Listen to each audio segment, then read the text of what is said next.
शिप्रा सुबह जल्दी जल्दी काम निपटा रही थी। आज वह माँ से मिलने जाना चाहती थी। रात को उनका फ़ोन आया था कि वे बीमार थी और उससे मिलना चाहती थी। बहू को जल्दी काम निपटाते देख उसकी सास शीला जी बोली, बहू कहीं जाना है क्या? तुम जल्दी काम निपटा रही हो।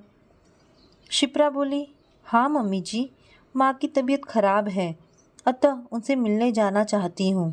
अरे बहू, परसों रिया आ रही है, उसे अच्छा नहीं लगेगा और फिर इतना काम कौन करेगा? शिप्रा मन मारकर बोली, मम्मी जी, दीदी के रहने तक रुक जाती हूँ, फिर चली जाऊँगी। 2 दिन बाद रिया अपने दोनों बच्चों के साथ आ गई। बच्चों की फरमाइश का खाना नाश्ता, बड़ों की पसंद का अलग नाश्ता खाना, सारा दिन वह अकेली किचन में लगी रहती और रिया अपनी माँ के साथ एसी कमरे में बैठकर मनपसंद सीरियल देखते हुए बतियाती रहती। खैर जैसे तैसे वह गई तो शिप्रा ने 2 दिन बाद कहा, मम्मी जी अब मैं जाऊँ? हाँ, सुमित से पूछ लो, उसे तो कोई परेशानी नहीं है।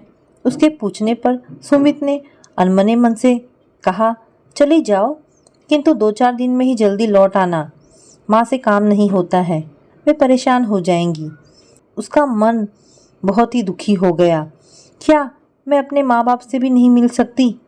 वह कल जाने का मन बना ही रही थी कि शीला जी बोली, बहू कल तुम्हारे बड़े नंदोई जी काम के सिलसिले में यहाँ आ रहे हैं, अतः मैंने रीता को भी कह दिया है कि वह भी साथ आ जाए।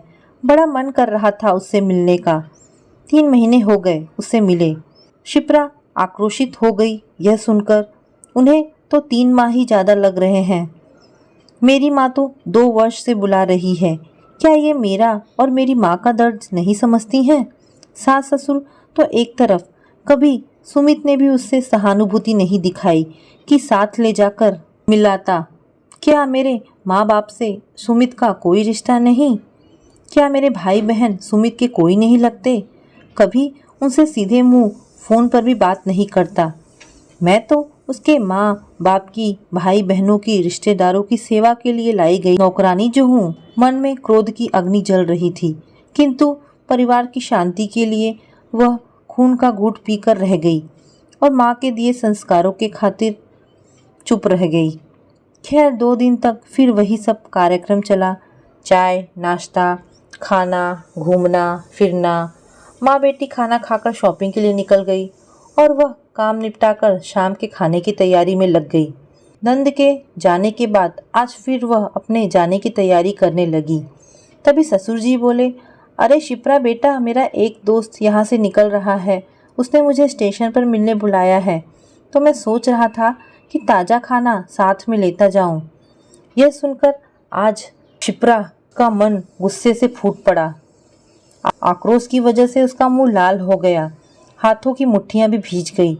गुस्से में वह जोर से चिल्लाई, मैं अब खाना नहीं बनाऊंगी, मैं कोई बंधुआ मजदूर नहीं हूँ, जा रही हूँ अपने माँ से मिलने, अब एक पल भी नहीं रुकूंगी।